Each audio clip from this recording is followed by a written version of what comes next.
Today's quick tutorial on A2 Edexcel history.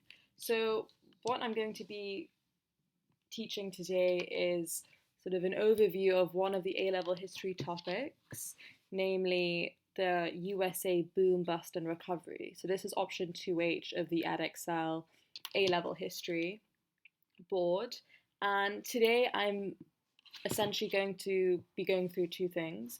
Firstly, a quick overview of the topic, and secondly, a greater focus on exam preparation.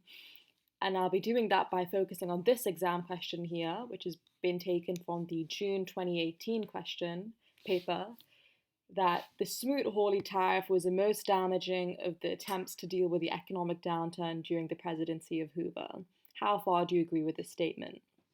And here is the main assessment objective that is assessed in the exam that obviously needs to be considered during the lesson. So on this topic, there are a few subtopics that essentially this section or this module entails, which obviously going into an exam, we should be aware of all of these topics because really anything can be examined. So the main subtopics are the causes of the boom, social tensions during this era, the Great Depression, the New Deal, first and second, opposition to the New Deal and social and cultural impact of the New Deal, and finally, post-war, Cold War and domestic response to McCarthyism. So all of these span across different timelines and of course will be relevant in different sections of the paper. So in response to this exam question, which we're going to look at in more detail later, we are going to focus today on the Great Depression and the New Deal. So as you can see, this exam question sort of teeters between both of them. It looks at the Great Depression and also requires some engagement with the New Deal. But we're going to focus specifically on how much on this section. So when you see this exam question, sort of two things should be going in your mind at this point. When you know all the content, you're aware of the different sort of the nuances, you should essentially break down this question into two sections of your head.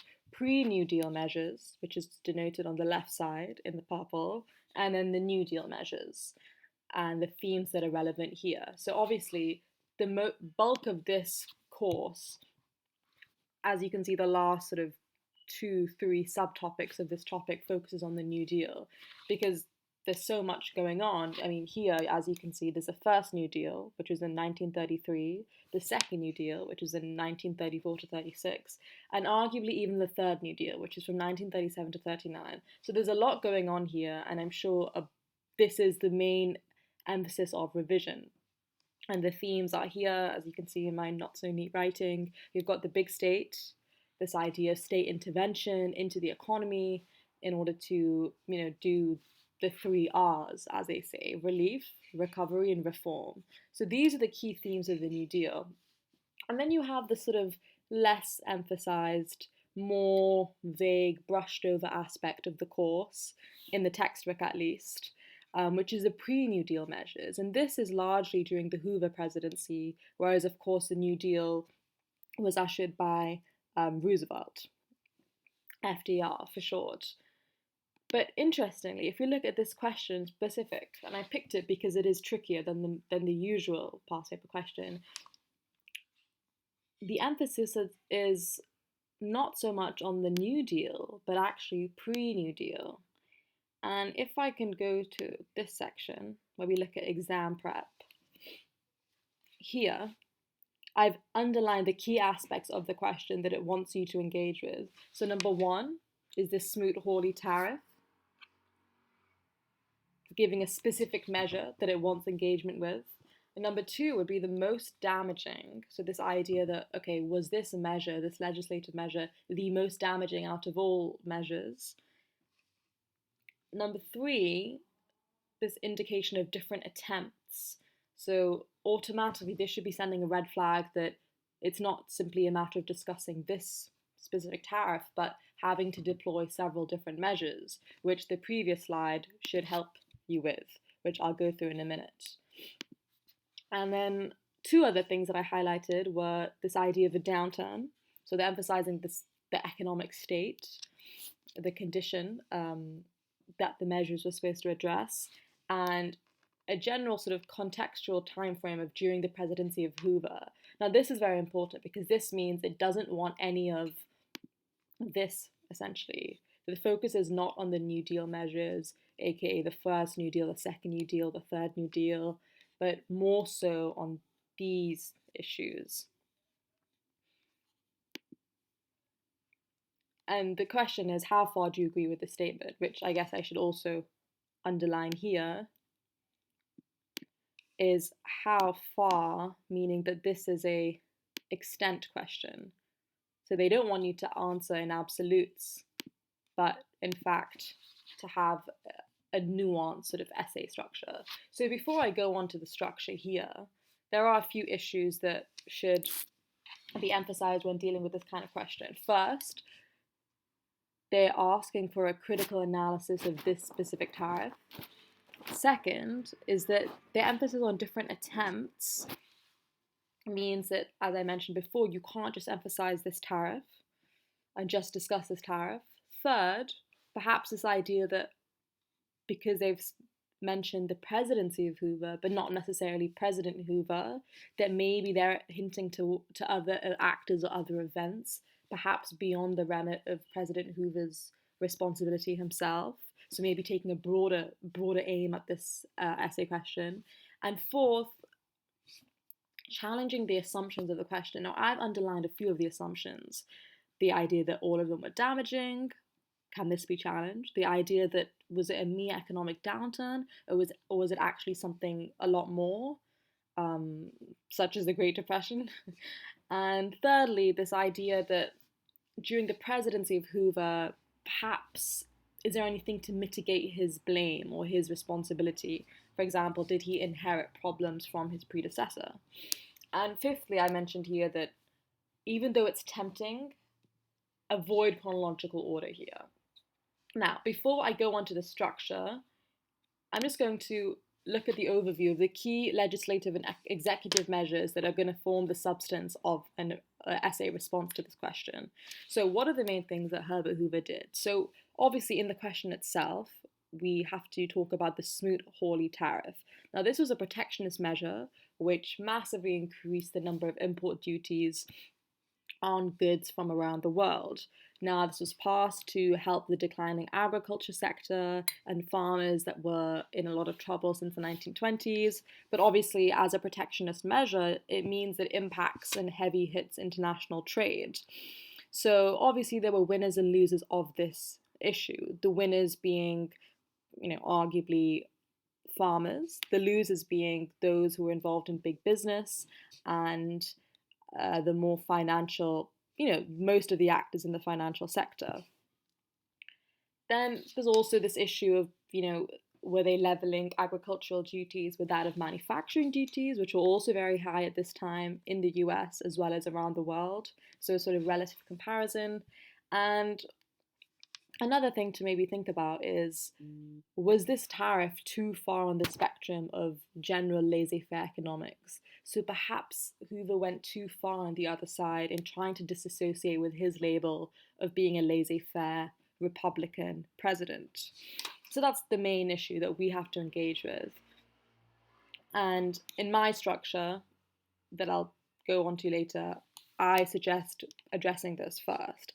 But of course, there were other issues and other measures that President Hoover attempted to deal with the economic downturn with. For example, the first thing he did was he obtained pledges from big business to not lay off workers in order to not make unemployment massively increase. Another issue that arose at the time is this idea of homelessness in the Hoovervilles, which is a common term for homeless areas which massively increased during the Depression.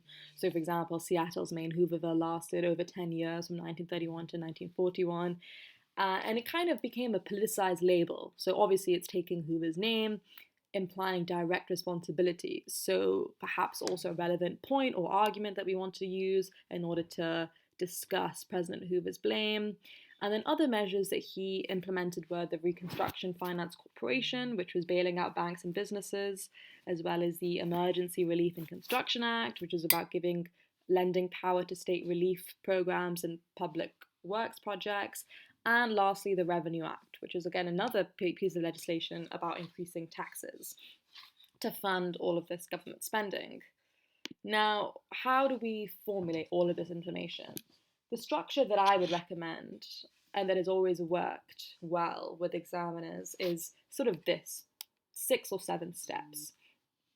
So first, obviously, is an introduction, having the context, setting out the context of the tariff, of the downturn. President Hoover, who obviously took presidency between 1929 and 1933, just before FDR then succeeded him, 32, I think. And also stating your line of argument. Now, this is very important because the whole point of an essay is arguing a specific hypothesis.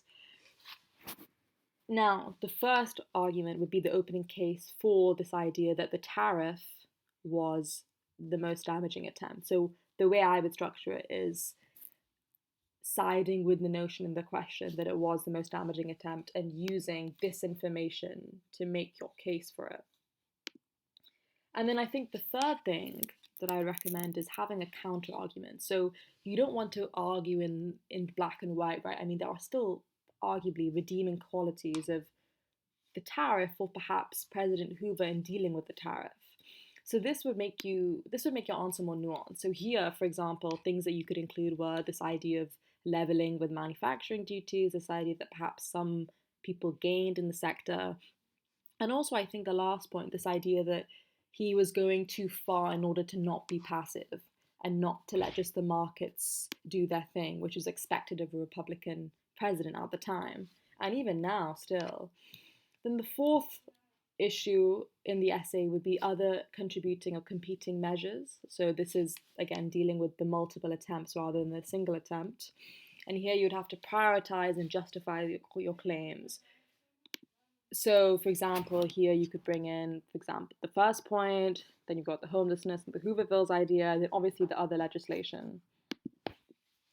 Then the fifth issue is discussing whether other actors apart from President Hoover were responsible. So perhaps sort of this notion here that was it inherited?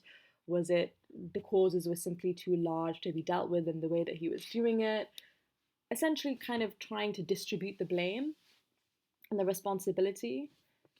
And then 6 is this idea of challenging the assumptions. So by this point in your essay, it's nearing towards the end, and this is supposed to take a more broader view. So here, on the left, is some challenges to the assumptions made. So you want to ask and essentially argue or question, were they all damaging attempts? Or were some of his measures actually successful to some degree? Of course, none of them were successful 100%, otherwise there would not be the Depression of the 1930s and there would be no need for any of the New Deal legislation, such as all of this. But it's taking a more nuanced view and saying, okay, we're criticizing it, but can we appraise it in any way either?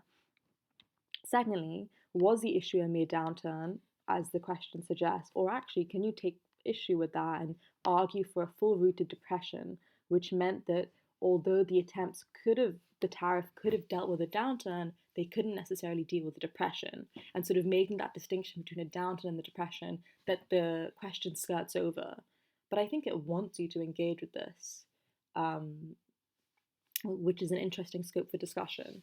And lastly, this idea of, okay, how much did he inherit it? It was largely the structure of the boom. So how much did the boom sort of contribute to the recession? Was it cyclical? Was there much he could have done? Those kind of issues. And then finally, you want to conclude with the most significant attempt to deal with the downturn, which one was the most damaging or the most successful, and ultimately sort of conclude on a line of the degree of fault that President Hoover had, because I think that is the subtext of the question is, okay, how successful or ineffective was he when dealing with the recession? So those are a quick sort of overview of the topic, the different elements, dynamics of the topic, subtopics, and also focusing on the exam question and specifically AO1, which is all knowledge based, being able to analyze, evaluate, and this is where making the nuanced distinctions in the arguments and looking at it broadly and just viewing the question in different angles and perspectives will make you achieve the highest in. Thank you.